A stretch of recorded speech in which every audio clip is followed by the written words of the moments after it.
Welcome back to our video lecture series on existentialism with a focus on Albert Camus' 1942 novel, The Stranger. So for part two, we were going to do an exploration of literary terminology for college. Again, it's important to note that I teach high school seniors, and what I want to do is I want to bridge the gap between their high school learning and prepare them for the immediacy and urgency of their next step in their academics, which is college. So I have identified these essential terms that I believe as a teacher to be very relevant to the study of novels in a college format, in a small group format or discussion. So here's what I'm going to focus on. I'm going to focus on narration, point of view, the concept of ambiguity in literature, which I believe to be the most complex thought of the terms, paradox, conflict, the concept of flashback, in Greek analepsis, the notion of the anti-hero, existentialism as a whole, which was referenced in great depth in the first of our series, the concept of absurdism, and then archetype. So, narration. Normally we say story. Who's telling the story? But at a more advanced level, you want to talk about the narrator. So when it comes to the narrator, you want to look at four concepts. You want to look at reliable versus unreliable. In other words, do we trust this narrator? For example, to quote from literature, The Catcher in the Rye by J.D. Salinger. Is Holden Caulfield, as a first-person narrator, is he reliable or unreliable? Can we believe his story? He says that he's a liar, but in fact he seeks truth. That's the type of depth that I want to discover. Another example would be The Great Gatsby, Nick Carraway. Nick Carraway, very reliable narrator. In fact, he says on page 1 that he's going to reserve judgment. He's not going to judge his character. So when it comes to point of view, when you look at narrator, you have to first discern whether or not the narrator is reliable or unreliable. Then you want to look at static or dynamic. Static is a character that does not change, that does not grow, that does not develop. Dynamic is a character that can be redeemed, a character that goes through great change. Terms in that world are epiphany and catharsis. So the narrator in The Stranger by Albert Camus is the main character or protagonist, Meursault. He is a young man who just buried his mother, and he is disinterested. He is indifferent. He embodies those cold feelings of existentialism. So the most important way to ground yourself when you open up a novel is to look at who's telling the story and whether or not we trust this narrator. Number 2, point of view. Now when it comes to point of view, the list goes on and on and on. High school students have been taught the following. First person point of view, I. Second point of view, you. Third person point of view, he, she. And then you have the fourth person point of view known as the omniscience or omnipotent point of view. But you also again have degrees of subtlety. You have impartial omniscience, you have, which is and selective omniscience, which is a good question. Once again, is the narrator impartial, or does the narrator judge or not judge his characters or her characters? And another way to look at narration, which I think is understudied, is the narrator a participant in the novel? For example, Meursault is a participant in the novel. Holden Caulfield participates in his novel. Nick Carraway in The Great Gatsby participates in his novel. But if you read a novel where like the Scarlet Letter by Nathaniel Hawthorne, then all of a sudden, who is this narrator? Especially if the narrator doesn't identify his or herself. So you need to consider all of this as you look at narration and point of view. Now I want to focus here for a few moments on the concept of ambiguity in literature. In my opinion, that is the next step towards critical learning. A child reads a fairy tale. A child is taught good and evil, right and wrong. When a child reads Cinderella, Cinderella is this hero that has been abused by the wicked stepsisters, and we are seeking a very clear morality, a very clear right and wrong. The wicked witch is evil, and Snow White is good. But to actually understand the complexity of literature, just like you want to explore the complexity of human emotion or the complexity of our mental acuity, you have to get beyond good and evil, right and wrong, command and prohibition. You have to get into the subtler gray areas of life. You have to get down into the complexity, which I call the ambiguity of literature. So for example, in the novel The Stranger, in the Vintage Books Press edition we're using, the murder takes place on page 59. Now, I'm going to read to you from page 59, and then we will discover the ambiguity. It was this burning, which I couldn't stand anymore, that made me move forward. I knew that it was stupid, that I wouldn't get the sun off me by stepping forward, but I took a step, one step forward. At this time, without getting up, the Arab drew his knife and held it up to me in the sun. The light shot off the steel, and it was like a long flashing blade cutting at my forehead. At the same instant, the sweat in my eyebrows dripped down over my eyelids all at once and covered them with a warm, thick film. My eyes were blinded behind the curtain of tears and salt. All I could feel were the symbols of sunlight crashing on my forehead, and indistinctly the dazzling spear flying up from the knife in front of me. The scorching blade slashed at my eyelashes and stabbed at my stinging eyes. That's when everything began to reel. The sea carried up a thick, fiery breath. It seemed to me as if the sky split open from one end to the other to rain down fire. My whole being tensed, and I squeezed my hand around the revolver. The trigger gave. I felt the smooth underside of the butt, and there, and that noise, sharp and deafening at the same time, is where it all started. I shook off the sweat and sun. I knew that I had shattered the harmony of the day, the exceptional silence of a beach where I'd been happy. Then I fired 4 more times at the motionless body where the bullets lodged without leaving a trace. And it was like knocking 4 quick times on the door of unhappiness. Now, for those of you that read The Stranger by Albert Camus, you know that Meursault kills an Arab.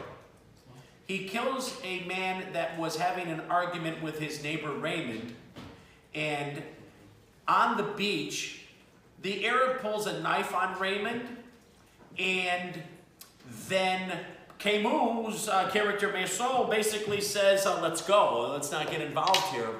But for reasons that are unclear or ambiguous, to use the language of the vocabulary, it's Meursault that finds himself facing the Arab, and Meursault takes Raymond's gun and shoots the Arab.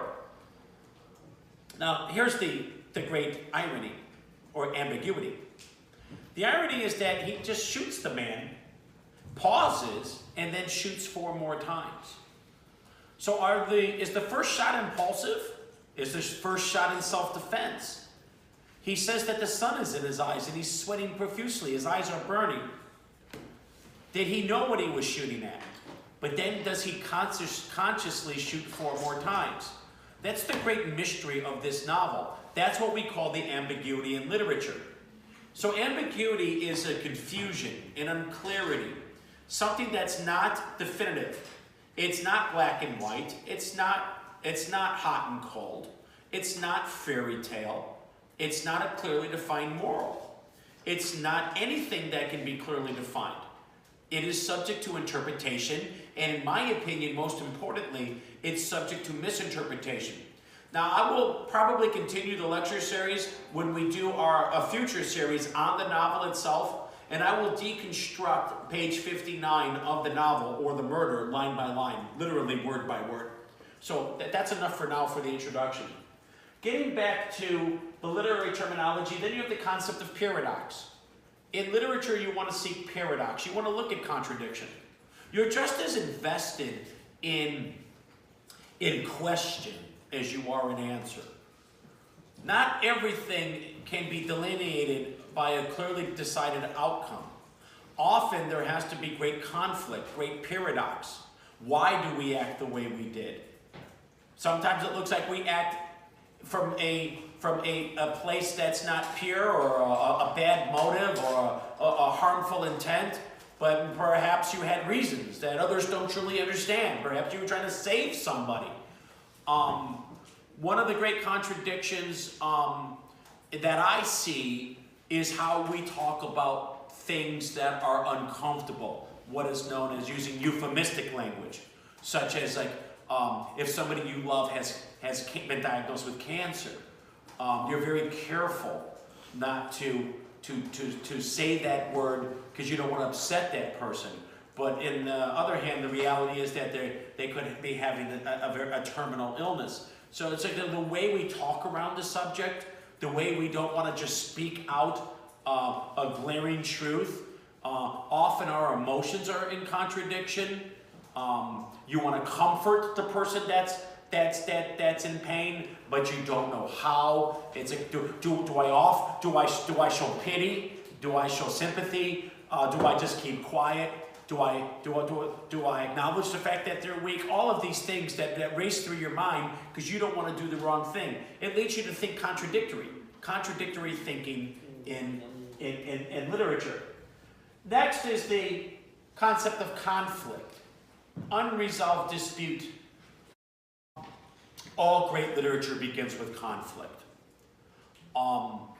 The conflict in The Stranger is well, basically his feelings, his reluctance to participate in society, and the contradiction, if you will, that he over-participates by killing this man on the beach. Conflict is our springboard. Conflict is what catapults our literature and makes it worthy of study, because there's this great problem. There's this great dilemma. There's something that must be solved, which in the first pages of the novel seem to be unsolvable, and that's your conflict in literature. Next is flashback. I think that most novels have some investment in memory or flashback. This novel, in fact, does. As a side note, this novel was the second attempt by Camus to write The Stranger. He wrote a manuscript before this called A Happy Death that outlined the early life of Meursault. And and a lot of this novel goes back to his early life and his memories. He despised, well, I won't quite say he despised, but he was indifferent and unloving to his mother. And there are reasons for that can only be understood in flashback. Having once lived with his mother, noting that he was the one who put her in the home. Anti-hero. A lot of my students are taught in literature that there must be a hero. There must be somebody valiant, Robin Hood, all the mythological heroes, the heroes of Greek mythology, Odysseus. But modern literature especially, existentialist literature for certainty, they look at the concept of the anti-hero, the reluctant warrior, the person who does not want to be acknowledged, the person who wants to be left alone, the person that is discontent, the person that is not invested in acts of heroism. I don't want to run into the burning house and save the people that are in peril. Most people want to do the right thing. Most people seek ideals. Most people worship heroes. But not everybody, certainly not in The Stranger by Albert Camus, he is anything but a hero. In fact, to use the word more appropriately, He's actually a character that you could justify despising. Next is the concept of existentialism. I put that on the board as a literary term for my students, but there's an entire lecture series on that. So you can revisit that through video lecture series number 1. Then there's the concept of absurdism, absurdity. It's absurd to shoot somebody in cold blood just to see how it makes you feel, which is to some extent Meursault's motivation. It's absurd to cross the street as an adult without looking both ways. You know better. It's absurd to kill your body with drugs, but some people are addicted. It's absurd to drop out of school because you don't feel like you're going to learn anything. Guaranteed you won't learn anything if you drop out. It's absurdity, irrationality, poor decision making, the inability to think forward, the inability to set goals. Life can often be absurd. Most people equate absurdity with meaninglessness. My life has no meaning. There was a great philosopher who said, there are 2 types of suffering. There are those that suffer from an overabundance of meaning in their lives, and those that suffer from a lack of meaning in their lives. So think in terms of absurdity. And then there's archetype. Arch is from the Latin root word to rule. Archetype is an overarching theme in literature. For example, here's how I always teach archetype to my students. I always use the wedding ceremony. An archetype is when we can all agree upon what right looks like, when we can all agree on what belongs in context. The archetype, the universal themes. So for example, talking about the wedding, when I say to my students, what do you expect to see at a wedding? Well, they expect to see bridesmaids. That's an archetype. You expect that. They expect to see the exchanging of vows and wedding rings. That's an archetype. You expect that. They expect to see a bridal party, a priest. They expect to see the bride in a white dress.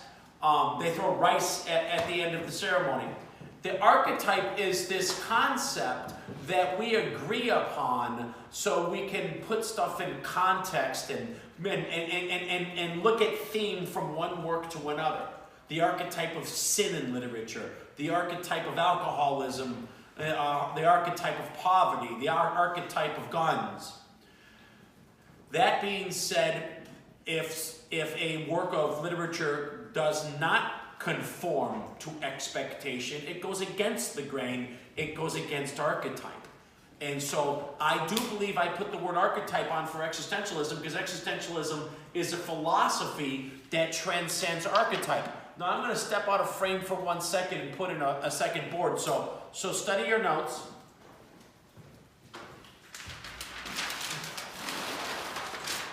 Now, returning back to existentialism, I made a 3rd board. And the 3rd board is Existentialism Part 2. And that is how existentialism goes against the archetype of standard morals. Standard morals say you must act to help others. You must make commitments, so your word is your bond. You must participate in life. You must be involved, invested. You must be interacting with your fellow human beings. But existentialism has this strange thread woven through it that kind of suggests that you don't have to conform to the archetype of good nature. So I made 12 quick bullet points on the bucking of archetype in existentialism. Number 1, an existentialist would say, I am alienated. I am not part of this human family. I'm not part of this human saga. I'm in alienation. I want to be left alone. Number 2, I don't want to be a hero. Well, it's already referenced earlier. I don't want to help. I don't care. The world's got suffering in it, and I can't fix it, and I need to move and attend to other business. Number 3, I just don't care. I don't care. You got problems? I got problems. Number 4, at the end of the day, we are alone. At the end of the day, it's me and my thoughts, and there's nobody there to comfort me. Number 5, the world is nothing but chaos. It's not organized around religion. It's not organized around morality. It's not organized around a God structure. It's organized around a lucky random throw of the dice, and sometimes you hit the jackpot, and sometimes you tear up the lottery ticket. Better luck next time. Number 6, in life you are only as good as the decisions you make. Well, that's where existentialists got it right. We need to make decisions. Choosing not to participate in life is a decision. Choosing to go into a burning house to save some children because you know it's the right thing to do, even if it costs you your life, that would make you a firefighter. Number 7, one must have courage. It takes a lot of courage to act. It takes courage not to act sometimes. Sometimes we see inaction as weakness. But that's, again, very ambiguous now, isn't it? It's hard to say where courage comes from and what drives courage, but certainly without some sense of courage, you wouldn't even be able to make a decision. Number 8, you must honor your commitments. Don't be wishy-washy. Be hot or cold. Don't be lukewarm. Number 9, there is no purpose to life, no destiny. Well, that's the whole point of existentialism. They're not grounded in conventional morality. They're not invested in the Socrates and Plato's of the world. Number 10, I feel as if I'm paralyzed. Going back to inaction, I feel as I can't do anything.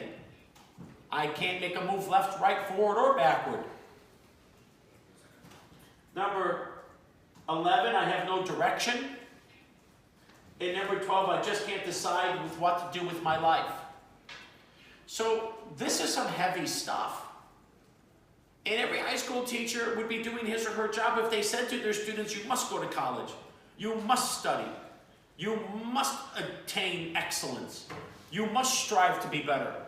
The existentialists would say you're just as good by not doing anything at all, by dismissing it all as absurd and recoiling into your own world, a world of your creation, and living a life out alone with no obligation to your fellow human beings. That's some pretty hardcore thinking. And the question is, how did we get here? So I will continue that thought process, and in future lectures, I will connect the dots of how existentialism, and at least modern existentialism, was born out of the greater atrocities of the Holocaust that ultimately led us to get to a point where we felt isolated, alienated, and alone. But that's the end of this series on vocabulary. Again, to recap, our action words of the day for study to apply to any novel. You can apply this to any novel of your choice. When you read, always look at the narrator, who's telling the story. Always look at the point of view of the narrator.